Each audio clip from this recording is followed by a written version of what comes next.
भक्तों, ओम नमो भगवते वासुदेवाय नमः। हर हर महादेव।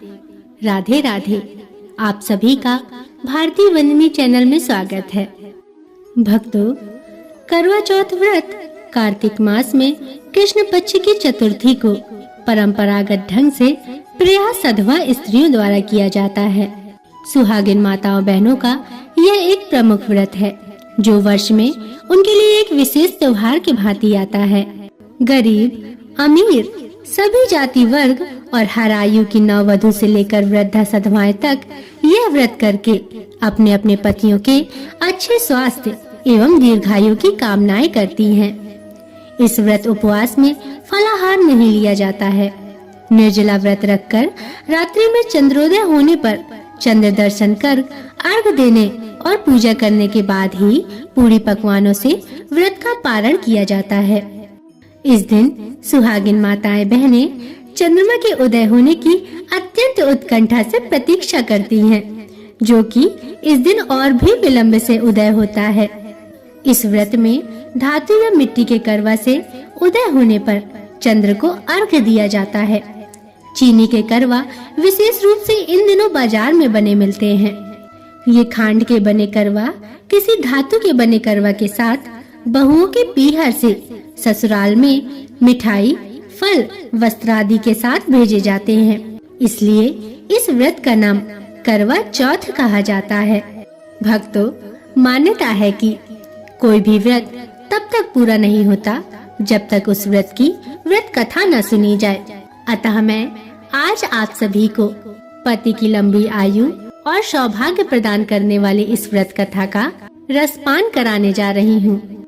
सामान्य तौर पर सभी सुहागनें करवा चौथ की एक या दो ही कथाओं का रसपान करती हैं, परंतु आज मैं आप सभी को करवा चौथ में सुनी जाने वाली सभी प्रचलित 4 कथाओं का और किसी भी व्रत कथा को संपूर्ण करने वाली श्री विनायक जी की कथा, तुलसी माता की कथा और लपसी तपसी की कथा का रसपान कराने जा रही हूँ, जिससे आपको इस व्रत का संपूर्ण फल मिले। अतः आपसे आग्रह है कि वीडियो को अंत तक देखिएगा, परंतु इससे पहले मेरा आप सभी भाई बहनों से एक निवेदन है कि यदि आप चैनल पर नए हैं या अभी तक आपने चैनल को सब्सक्राइब नहीं किया है तो कृपया करके चैनल को सब्सक्राइब अवश्य कर लीजिएगा और बगल में बनी हुई घंटी को जरूर दबा दीजिएगा, ताकि मैं आपके लिए ऐसी ही पवित्र कथा कहानियाँ लाती रहूं। तो चलिए करवा चौथ की पहली व्रत कथा का रसपान करते हैं। भक्तों, एक बार की बात है, एक साहूकार था। उस साहूकार के 7 बेटे और एक बेटी थी। उन 7 भाइयों और बहन में बहुत प्रेम था। वे 7 भाई और बहन नित्य एक साथ प्रेम से भोजन किया करते थे, परंतु समय के साथ साथ उनके बहन का विवाह हो गया। बहन के बाद जब भी भाई भोजन करने बैठते तो अपने बहन को बहुत याद किया करते थे और फिर अनमने मन से भोजन किया करते थे। मित्रों, समय गुजरा।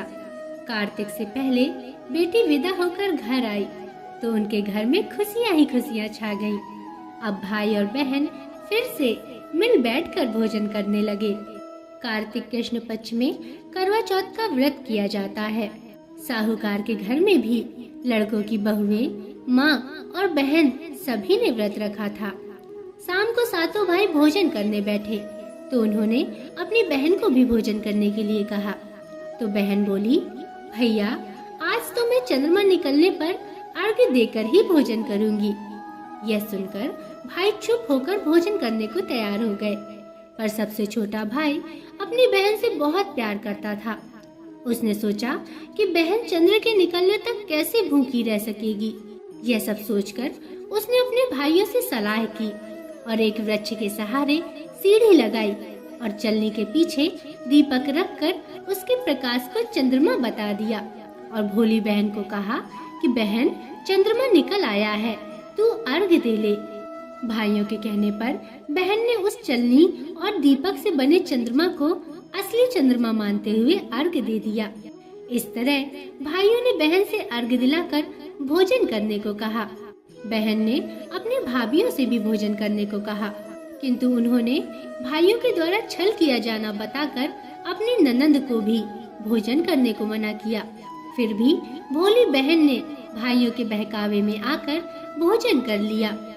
बहन जब भोजन करने बैठी तो पहले गिलास में बाल निकला। दूसरा कौर मुंह तक पहुंचने पर ही कुत्ते ने अपने कान फटफटाए। इस तरह 2 अपशगुनों के बाद भी बहन ने भाइयों के साथ कुछ भोजन कर ही लिया। लेकिन तभी उसके ससुराल से उसके पति की तबीयत खराब होने की खबर आ गई। पति की तबीयत खराब होने की खबर सुनकर वह छोटे भाई को लेकर जब तक ससुराल पहुंची तब तक उसके पति की मृत्यु हो चुकी थी। वहां उसकी मौत पर भारी कोहराम मचा हुआ था। यहाँ मायके से माँ ने अपनी लाडली को ससुराल भेजते समय समझाया था कि जब वह पति के गांव पहुँचे तो घर जाते समय रास्ते में जो भी बड़े व्यक्ति और स्त्रियां मिले उनके पांव छूती जाना और आशीर्वाद प्राप्त करती जाना। उसने ऐसा ही किया। जब वह पति के घर पहुंची तो वहां का हाल देखकर वह हतप्रभ हो गई। मुख से एक बार चीख निकली और फिर वह गुमसुम सी एक ओर बैठ गई। उसकी सास ने उसे धरती पर पड़े पति के पास ला बिठाया। कुछ देर पीछे वह जोर जोर से डकराने लगी और बोली, हाय, भूल से तो मैंने व्रत भंग कर दिया। हे गणेश जी महाराज, आप मुझे क्षमा कर दो, मेरा अपराध आप ही क्षमा करोगे। इस तरह वह कहती और जोर जोर से रोती जाती थी। तभी भगवान शंकर और पार्वती माता उधर से निकले। पार्वती जी ने हाल जानकर कहा, हे स्वामी, यह तो बहुत कम उम्र में ही विधवा हो रही है। यह अपना शेष जीवन कैसे काटेगी? हे प्रभु, आप कुछ कीजिए। तब शंकर भगवान बोले, प्रिय, आपका कहना सही है, किंतु यह अपराध तो गणेश जी के प्रति हुआ है, वे ही इसे संभालेंगे। उन्होंने गणेश जी से उसे सुहागिन बने रहने के लिए कुछ करने को कहा। तब गणेश जी ने व्रत खंडन करने की उसकी भूल को क्षमा कर दिया और कहा कि वह अब अगली करवा चौथ का व्रत करने में भूल न करे। तभी गणेश जी की कृपा से उसका पति राम राम कहकर उठ बैठा और बोला, आज तो मैं बहुत सोया हूँ। उसके पति को जीवित देख उसके घर में आनंद छा गया। बहू ने वर्ष के सभी चौथ माता के व्रत किए। सभी चौथ माताओं ने कार्तिक की सबसे बड़ी करवा चौथ का व्रत करके अखंड सौभाग्य पाने की बात कही। तब उसने कार्तिक आने पर करवा चौथ का व्रत विधि पूर्वक पूर्ण किया और अपने पति सहित सुख से रहने लगी। अब वह प्रतिवर्ष करवा चौथ का व्रत हंसी खुशी किया करती थी। हे करवा चौथ माता, आपने जिस तरह साहूकार की बेटी को व्रत करने पर उसके पति को दीर्घायु प्रदान करी, उसे सौभाग्य दिया, उसी तरह प्रसन्न होकर सभी व्रत करने वाले और इस कथा को पढ़ने व सुनने वाले देवियों को भी उत्तम और अखंड सौभाग्य प्रदान करना। करवा माता की जय। श्री गणेश भगवान की जय। भक्तों, यहाँ करवा चौथ की प्रथम कथा समाप्त होती है। अब मैं आपको दूसरी कथा का रसपान कराने जा रही हूँ, अतः पूरे भक्ति भाव से सुनिए। प्राचीन समय की बात है। एक पतिव्रता स्त्री थी, उसका नाम करवा था। वह अपने पति की सेवा करने में कोई भी कमी नहीं छोड़ती थी। परंतु एक बार की बात है, कार्तिक कृष्ण पक्ष की चतुर्थी के दिन उसका पति जब नदी में स्नान कर रहा था तो एक मगरमच्छ उसका पैर पकड़कर नदी में ले जाने लगा। तब उसका पति जोर जोर से करवा करवा कहकर अपनी पत्नी को मदद के लिए पुकारने लगा। पत्नी ने जब यह सब देखा तो उसने अपनी साड़ी से एक सूत खींचकर मगर की ओर फेंक दिया। वह मगरमच्छ सूत के धागे से बंधकर पति को आगे नहीं ले जा पाया। करवा ने फिर धर्मराज को पुकारा। उस पतिव्रता की पुकार पर धर्मराज वहां उपस्थित हुए और बोले, हे पतिव्रते, कहो क्या चाहती हो? तब करवा बोली, महाराज, आप धर्मराज कहाते हो और यहाँ अधर्म हो रहा है। देखो, मेरा पति नदी में स्नान कर रहा था तो इस मगरमच्छ ने उन्हें पकड़ लिया है। आप उसे मारकर मेरे पति को बचाए। तब यमराज बोले, हे पुत्री, मगरमच्छ की आयु अभी मरने की नहीं हुई है, अभी इसकी आयु शेष है, इसलिए मैं इसको मृत्यु नहीं दे सकता। तब करवा बोली, भगवान, आप धर्मराज हैं, आपका धर्म दुष्टों को दंड देने का है, फिर आप ऐसा क्यों नहीं करते? धर्मराज उसकी बात सुनकर मौन थे।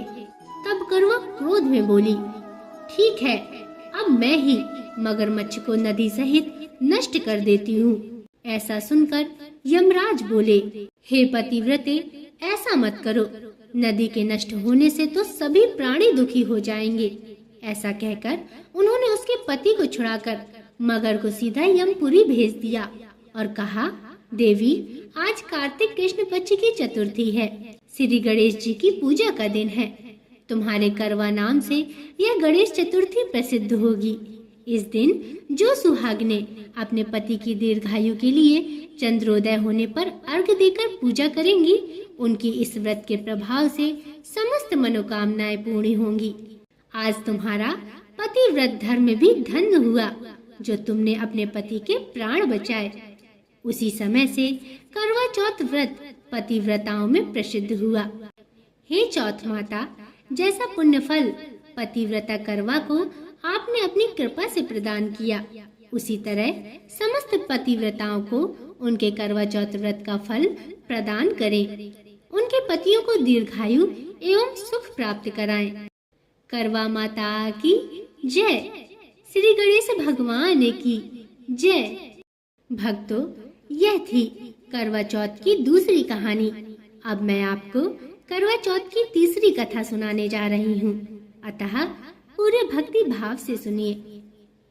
एक समय की बात है, पांडु पुत्र अर्जुन नीलगिरी पर्वत पर तपस्या करने चले गए। उनके पीछे उनके भ्राता और द्रौपदी को अनेक संकटों का सामना करना पड़ा। साथ ही द्रौपदी भी अर्जुन के विषय में चिंतित रहने लगी। एक दिन की बात है, द्रौपदी ने भगवान श्री कृष्ण का स्मरण किया और उनके दर्शन देने पर उनको अपने संकटों के विषय में बताया। तब शोकाकुल सती द्रौपदी को धैर्य बंधाते हुए श्री कृष्ण ने संकटों के निवारण हेतु एक प्राचीन कथा सुनाकर यह व्रतानुष्ठान करने का परामर्श दिया। उन्होंने द्रौपदी को बताया, एक बार महिलाओं को कष्टों से दुखी देखकर पार्वती जी ने भोलेनाथ से कोई ऐसा व्रत बताने को कहा जो सुहागिन स्त्रियों को हर प्रकार से सुखी बनाए, उनके पतियों को दीर्घायु प्रदान करे तथा उन्हें सदा सुहागिन रखे। तब श्री कृष्ण जी ने उनको इस प्राचीन व्रत का वर्णन कर विवाहित स्त्रियों को हर प्रकार से सुख संपन्न रहने एवं उनके पतियों को दीर्घायु प्राप्त करने वाला बताया। उन्होंने कहा, एक समय एक ब्राह्मण परिवार था जिसमें 4 पुत्रों के अलावा एक गुणवती कन्या भी थी। परिवार के सभी व्यक्ति धार्मिक थे और वर्ष के सभी व्रत पूजा किया करते थे। एक बार कार्तिक कृष्ण चतुर्थी को माँ बेटी तथा लड़कों की बहुओं ने करवा चौथ का व्रत रखा। सायंकाल तक व्रत पूजा की समस्त तैयारियां हो गयी। चंद्रोदय होने की प्रतीक्षा हो रही थी। घर में पूरी पकवान बने थे। बेटी गुणवती को पकवानों की सुगंध ने उसकी भूख को जगा दिया। उसे भूखी और व्याकुल देख उसके दयालु भाइयों ने छल से भोजन कराने की सोची। उन्होंने पीपल की वृक्ष की आड़ में नकली चंद्रमा दिखाकर बहन गुणवती से अर्घ दिलाया और उसे भोजन करा दिया। भोजन करने वह बैठी ही थी कि उसके ससुराल से अचानक पति के देहांत की खबर आ गई। वह चीत्कार करती हुई अपने ससुराल पहुंची तो वहां स्त्रियां तरह तरह की बात करने लगी। कोई बोली व्रत खंडनी आ गई, कोई कहती अपने पति को ब्याह होते ही चुड़ैल खा गई। एक तो पति मरने का उसे गहरा सदमा लगा था। दूसरे स्त्रियों की ऐसी तीखी बातों से उसका मन इतना व्याकुल हो गया कि वह धरती पर पछाड़ खा खा कर रोने लगी और कहने लगी, हाय दैया, मैं सचमुच की राक्षसी हूँ। मैंने अपने पति को खाया है। सचमुच ही मैं राक्षसी ही हूँ। मैंने अपने पति को खाया है। हाय दैया, मैं इतनी भूखी थी कि मैंने भोजन नहीं बल्कि अपने पति को खाकर भूख बुझाई है। इस तरह का विलाप करती वह गुणवती अपने पति के साथ सती होने के लिए भागी भागी शमशान पहुंच गई और चिता में कूदना ही चाहती थी कि चौथ माता ने उसे रोक लिया और बोली, बेटी, तुमसे भूल नहीं हुई है। तुम्हें तुम्हारे भाइयों ने बुलावे में डाल दिया था। देख, तेरा पति अब जीवित हो उठा है। तुम घर जाकर उसकी प्रतीक्षा करो। माता के कहने पर गुणवती घर पहुंची तो उसका पति वहीं बैठा मिला। घर में चारों ओर खुशियां छाई थी। स्त्रियां कहने लगी कि गुणवती का पतिव्रत धन्य है और सत्य है। इसके बाद गुणवती सहित सब स्त्रियों ने अगली करवा चौथ आने पर व्रत विधि पूर्वक पारण करने का निश्चय किया। कार्तिक कृष्ण पक्ष में जब फिर करवा चौथ आई तो गुणवती ने सब भांति विधि पूर्वक व्रत किया। श्री कृष्ण जी बोले, हे द्रौपदी, तुम भी इस व्रत को करके अपने समस्त संकट दूर कर सकोगी। यह कार्तिक मास अगला ही मास है। तुम करवा चौथ व्रत को विधि पूर्वक करोगी तो अपने सभी संकटों से मुक्त हो जाओगी।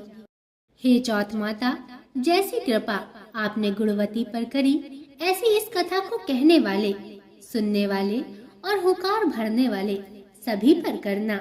सभी सुहागिन औरतों के पति को दीर्घायु करना और उन्हें सौभाग्य प्रदान करना। करवा माता की जय, भगवान गणेश की जय। भक्तों, यह थी करवा चौथ की तीसरी कथा। अब मैं आपको करवा चौथ की चौथी कथा सुनाने जा रही हूँ, अतः ध्यान से सुनिए। एक वणिक परिवार था। परिवार में 7 बेटों की 7 बहुएं थीं। 6 बहुओं के पीहर वाले बहुत धनी थे और वे भरे पूरे परिवार के थे, परंतु छोटी और 7वीं बहू के परिवार में कोई भाई बहन नहीं था तथा वह बहुत गरीब भी थी। इसी कारण 6 बहुओं के पीहर से बहुत सा दान दहेज आया था और उसके पश्चात भी उसके भाई जब जब आते तब बहुत सा सामान लाते रहते थे। इस तरह परिवार में उन 6 बहुओं का बड़ा मान सम्मान था। छोटी बहू घर का सारा कामकाज किया करती थी, किंतु सभी उसकी बुराई करते थे। उसको उसके सास ससुर भी प्यार नहीं करते थे और उसे खरी खोटी सुनाते रहा करते थे। एक दिन की बात है। एक दिन छोटी बहू घर से अकेली निकल पड़ी और बियावान जंगल में जाकर जोर जोर से रोने लगी। आज करवा चौथ की व्रत का दिन था। उसकी जेठानियों के घर से करवा चौथ व्रत के लिए उनके भाई करवा और सभी सौभाग्य की सामग्रियां, पिटारियां भर भर कर लाए थे, परंतु छोटी बहू के घर में कौन था जो उसके लिए कुछ लाता। इसी से वह दुखी होकर जंगल में रोती हुई विचरने लगी। तभी एक नाग ने उसके रोने की आवाज सुनी। वह अपने बिल में से निकलकर उसके सामने आया और मनुष्यों की बोली में पूछने लगा, बहन, तुम क्यों रो रही हो? आज तो करवा चौथ का व्रत का दिन है, हंसी खुशी व्रत करो। ऐसा सुनकर छोटी बहू पहले तो नाग को देखकर डर गई, फिर साहस करते हुए बोली, आज करवा चौथ के व्रत का दिन है। सब बहुओं के भाई आज करवा और बहुत सा सामान लेकर आए हैं, परंतु मेरे पीहर में कोई नहीं है जो मेरे लिए करवा और सामान लाता। काश मेरा भी कोई भाई होता तो वह मेरे लिए करवा लाता। उसकी ऐसी बात सुनकर नाग को दया आ गई। वह बोला, बेटी, तुम अपने घर जाओ, शायद तुम्हारा कोई मुंह बोला भाई घर पर करवा लेकर आए। यह सुन छोटी बहू घर आकर संतोष से सब कामों में लग गई। कुछ देर बाद एक मनुष्य आया और छोटी बहू के सास से बोला, मैं तुम्हारी छोटी बहू का भाई हूँ। उसके बचपन में ही मैं बाहर जाकर रहने लगा था, अब घर आया हूँ। आज करवा चौथ है, मैं उसके लिए करवा और सुहाग पिटारी तथा कपड़ा लाया हूँ। सास ससुर और सभी बहुएं उसके लाए हुए बहुमूल्य सामान को आंखें फाड़ फाड़ कर देखने लगी। वाह, इतना सामान और इतना बेशकीमती। छोटी बहू ने प्रसन्न होकर अपने भाई का सत्कार किया और सास ससुर ने भी उसको प्रेम से भोजन आदि कराकर विश्राम करने को कहा। करवा चौथ का व्रत हंसी खुशी से हो गया। अगले दिन छोटी बहू का भाई उसकी सास से बोला, माताजी, मैं अपनी बहन को कुछ दिन घर ले जाकर रखूंगा, आप इसे मेरे साथ भेज दें। सास ने उसे प्रसन्नता पूर्वक उस भाई के साथ भेज दिया। वह मनुष्य रूप में कोई और नहीं बल्कि वही नाग था जो नागों का राजा था। वह उसे ससुराल से अपने महल में लेकर आया और बोला, बहन, तुम जितने दिन रह सको यहाँ हंसी खुशी से रहो, अपनी इच्छा अनुसार खाओ पियो और सारे महल में मर्जी से घूमो, परंतु सिर्फ एक बात का ख्याल रखना कि सामने वाली नांद का ढक्कन उठाकर कुछ देखना नहीं। छोटी बहू भाई के महल में आराम से रह रही थी। एक दिन जब भाई कहीं गया था तो उसने नांद का ढक्कन उठाकर देखने का विचार किया। उसने सूने महल में नांद के ढक्कन को उठाया तो उसे उसमें नाग के बच्चे इधर उधर घूमते मिले। जब उसे किसी के आने का आभास हुआ तो उसने जल्दी से उस ढक्कन को रख दिया। जल्दी जल्दी में ढक्कन रखने से एक नाग के बच्चे की पूंछ पर ढक्कन पड़ गया और वह उससे कट गई। शाम को नाग भैया आया। बहन ने सच बताकर कहकर अपनी गलती मानते हुए भाई से क्षमा मांगी। नाग भैया ने उसे क्षमा भी कर दिया। जब वह पूंछ कटा नाग बड़ा हुआ तो सभी उसे बंडा बंडा कहकर चिढ़ाते थे। उसने एक दिन नागिन माँ से पूछा, माँ, मेरी यह पूंछ कैसे कटी? तब उसे मालूम हुआ कि उसकी बहन ने नांद का ढक्कन जल्दी जल्दी में रख दिया था, सो उसकी पूंछ कट गई। बंडा बोला, मैं उससे बदला लूंगा, मैं कुछ नहीं जानता। उसकी माँ ने उसे समझाया, बेटा, यह गलती से हुआ था, जानकर नहीं किया था। तब बंडा बोला, मैं यह सब नहीं जानता, मैं उससे जरूर बदला लूंगा। एक दिन बंडा अपनी बहन के घर चुपचाप पहुंचकर छिप गया। वह अवसर की ताक में था कि उसे काटकर घायल करे।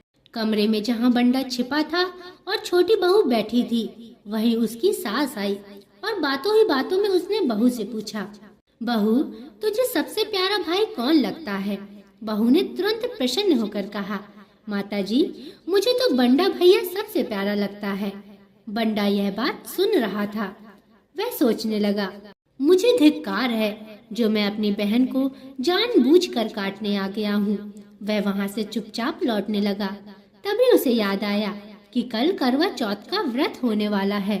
उसने वहाँ से लौटकर करवा और अन्य ढेर सारा सामान इकट्ठा किया और अपने बहन के घर लेकर पहुँच गया।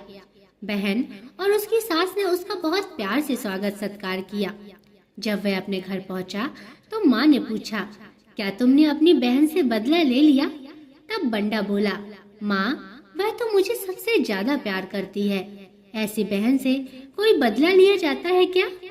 और इस प्रकार अब तो बंडा अपनी बहन के घर हर करवा चौथ पर करवा और अन्य सामान लेकर जाने लगा।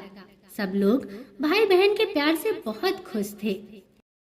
हे करवा चौथ माता, तुमने छोटी बहू के जैसे दुख के दिन फेरे, उसी तरह अपने अन्य व्रत करने वाली माताओं बहनों को दुखों से दूर रखना और सुहागिनों को उनका सुहाग अच्छा कर उनको सब प्रकार के संतोषों सहित सुख संपत्ति प्रदान करना। आपकी जय हो। करवा माता की जय। श्री गणेश भगवान की जय। मित्रों, जिस प्रकार कोई भी व्रत तब तक पूरा नहीं होता जब तक उसकी व्रत कथा न सुनी जाए, उसी प्रकार कोई भी व्रत कथा तब तक संपूर्ण नहीं होती जब तक विनायक जी की कथा न सुनी जाए। किसी भी कथा के बाद विनायक जी की कथा सुनने से संपूर्ण फल की प्राप्ति होती है। अतः मैं आप सभी को अब विनायक जी की कथा सुनाने जा रही हूँ।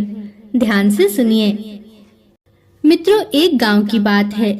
एक बहुत गरीब अंधी बूढ़ी माई थी। उनका एक छोटा सा परिवार था जिसमें उनका बेटा और बहू थी। बूढ़ी माई की गणेश जी में बहुत श्रद्धा थी। वे हमेशा उनकी भक्ति और पूजा में लगी रहती थीं। एक बार गणेश जी ने प्रसन्न होकर बूढ़ी माई को दर्शन दिए और उनसे कहा, बुढ़िया माई, मैं तेरी भक्ति से बहुत प्रसन्न हूँ, अब तू मुझसे कुछ मांग। तो बुढ़िया माई ने कहा, भगवान, मुझे तो कुछ मांगना ही नहीं आता, तो मैं आपसे क्या मांगू? तब गणेश जी बोले, अच्छा ठीक है, मैं कल फिर आऊंगा। तू अपने बहू बेटे से पूछना और उनसे पूछकर कुछ मांग लेना। बुढ़िया बोली, ठीक है। फिर बुढ़िया माई अपने बेटे बहू से बोली, आज मुझे प्रभु विनायक बाबा ने स्वयं दर्शन दिए हैं और उन्होंने मुझसे वर मांगने को कहा है। मुझे तो पता नहीं कि क्या मांगना चाहिए, तो तुम दोनों ही कुछ सोच समझकर बताओ कि मुझे क्या मांगना चाहिए। विनायक बाबा कल फिर आएंगे। बेटे ने कहा कि माँ धन दौलत मांग ले, और फिर अपनी बहू से पूछा तो वह बोली, सासू जी, हमारी शादी को काफी समय हो गया है और आपको पोता भी चाहिए, तो क्यों ना पोता ही मांग लो।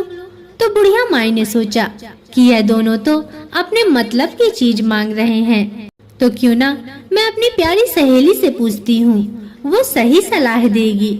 ऐसा सोचकर बुढ़िया माई अपने पड़ोसन के पास जाती हैं और जाकर पूछती हैं, बहन, मुझे विनायक बाबा ने दर्शन दिए और मुझसे कुछ वर मांगने को कहा, क्योंकि मुझे कुछ सूझा नहीं कि मैं क्या मांगूं। तो उन्होंने कहा कि तू अपने बहू बेटे से पूछ लेना और फिर मुझे बताना, मैं कल फिर आऊंगा। जब मैंने अपने बहू बेटे से पूछा तो बेटा बोला कि धन मांग लो और बहू बोली कि पोता मांग लो। मुझे ये दोनों ही बातें उनके अपने मतलब की लगी, इसलिए अब मैं तुम्हारे पास आई हूँ। तुम मुझे सलाह दो कि मुझे क्या मांगना चाहिए। तब पड़ोसन बोली कि ना तू धन मांग, ना तू पोता मांग, तू थोड़े दिन तो जिएगी, सो तू आंखें मांग ले। ऐसा सुनकर बूढ़ी माई को ये बात भी सही नहीं लगी। उन्हें लगा कि ये तो स्वार्थ हुआ। उन्होंने पड़ोसन की बात भी नहीं मानी। सरल सी बुढ़िया माई घर पर जाकर सोचने लगी कि ऐसा क्या वरदान मांगा जाए जो सिर्फ किसी एक के लिए ना हो, बल्कि उस वरदान का शुभ फल सभी को प्राप्त हो। ऐसा सोचते सोचते बुढ़िया ने रात गुजार दी। अगले दिन गणेश जी आए और बोले कि बुढ़िया माई, आज कुछ मांग ले। तब वह बोली, हे विनायक, आंख दे जिससे सोने के कटोरे में पोते को दूध पीता देखूं। सुहाग दे, निरोग काया दे, 9 करोड़ की माया दे। बेटा पोते पर पोते, दुनिया में भाई भतीजे, सारे भूरे परिवार को सुख दे, मोक्ष दे। तब गणेश जी बोले, माई, तूने तो मुझे ठग लिया और सब कुछ मांग लिया। और मुस्कुराते हुए बोले, परंतु जैसे तुमने कहा सब वैसा ही होगा। और यह कहकर गणेश जी अंतर ध्यान हो गए। बुढ़िया माई को गणेश जी की कृपा से सब कुछ मिल गया। हे गणेश जी, जैसे बुढ़िया माई को दिया वैसे सबको देना। श्री गणेश भगवान की जय। मित्रों, यह थी 5वीं कथा। अब मैं आप सभी को 6वीं कथा सुनाने जा रही हूँ, अतः पूरे भक्ति भाव से सुनिए। मित्रों, किसी भी व्रत कथा को कहते समय तुलसी माता की व्रत कथा जरूर कहनी चाहिए, क्योंकि हिंदू पुराण में माता तुलसी बहुत ही शुभ और पूजनीय मानी गई हैं। अतः उनकी उपस्थिति वहाँ पर हमेशा शुभ फल ही प्रदान करती है। इसी के परिणाम स्वरूप भगवान विष्णु को भी भोग के लिए तुलसी का प्रसाद लगाया जाता है। अतः अब मैं आपको माता तुलसी की कथा सुनाने जा रही हूँ, अतः ध्यान से सुनिए। मित्रों, कार्तिक महीने में सब औरतें तुलसी माता को सींचने जाती थीं। सब तो सींच कर आ जाती थी, परंतु एक बूढ़ी माई तुलसी माता को आती, उन्हें सींचती और कहती, हे तुलसी माता, सत की दाता, मैं बिलड़ा सींचूं तेरा, तू कर निस्तारा मेरा। तुलसी माता अड़ुआ दे, लड़ुआ दे, पीतांबर की धोती दे, मीठा मीठा गास दे, वैकुंठ का वास दे, चटके की चाल दे, पटके की मौत दे, चंदन की काठ दे, झालर की झंकार दे, साईं का राज दे, दाल भात का जीवन दे, 11 की मौत दे और श्री कृष्ण का कांधा दे। यह बात सुनकर तुलसी माता सूखने लगी। भगवान ने पूछा, हे तुलसी, तुम क्यों सूख रही हो? तुम्हारे पास तो इतनी औरतें रोज आती हैं, तुम्हें मीठा भोग लगाती हैं और गीत गाती हैं। तब तुलसी माता ने कहा, हे भगवान, सब औरतें मेरे पास आती हैं, परंतु उनमें से एक बूढ़ी माई रोज आती है और इस तरह की बात कहती है। मैं सब कुछ तो दे दूंगी, पर मैं श्री कृष्ण का कांधा कहाँ से दूंगी?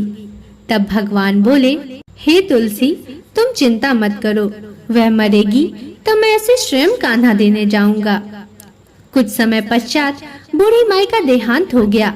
सारे गांव वाले एकत्रित हो गए और बूढ़ी माई को लेकर जाने लगे, पर वह इतनी भारी हो गई कि किसी से भी नहीं उठी।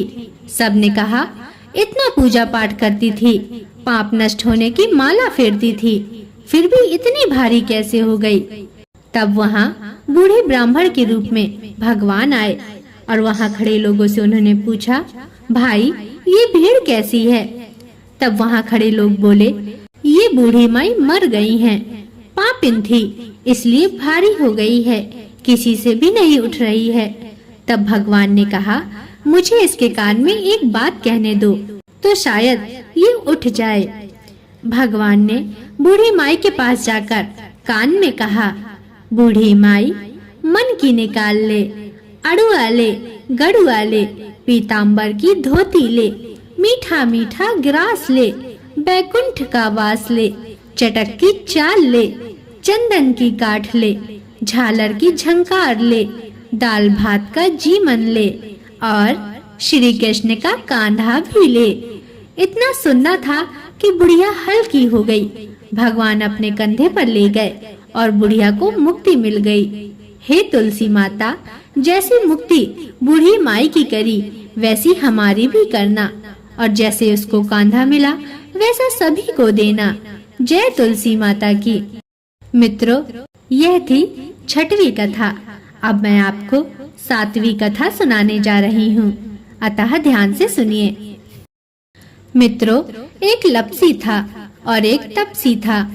तपसी हमेशा भगवान की तपस्या में लीन रहता था और लपसी रोजाना 1.25 सेर की लापसी बनाकर भगवान को भोग लगाया करता था और फिर उसी को जीम लेता था। एक दिन दोनों लड़ने लगे।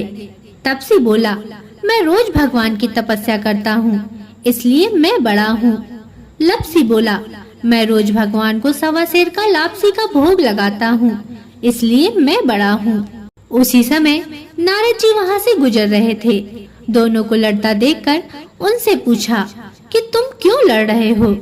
तब तपसी ने खुद को बड़ा होने का कारण बताया और लपसी ने अपना कारण बताया। नारद जी बोले, तुम्हारा फैसला मैं कर दूंगा। दूसरे दिन लपसी और तपसी नहाकर अपनी रोज की भक्ति करने आए तो नारद जी ने छुपकर 1.25 करोड़ की एक अंगूठी उन दोनों के आगे रख दी। तपसी की नजर जब अंगूठी पर पड़ी तो उसने चुपचाप अंगूठी उठाकर अपने नीचे दबा ली, और लपसी की नजर जब अंगूठी पर पड़ी तो उसने ध्यान नहीं दिया और भगवान को भोग लगाकर लापसी खाने लगा। इसके बाद नारद जी सामने आए तो दोनों ने पूछा कि नारद जी, हम दोनों में कौन बड़ा है।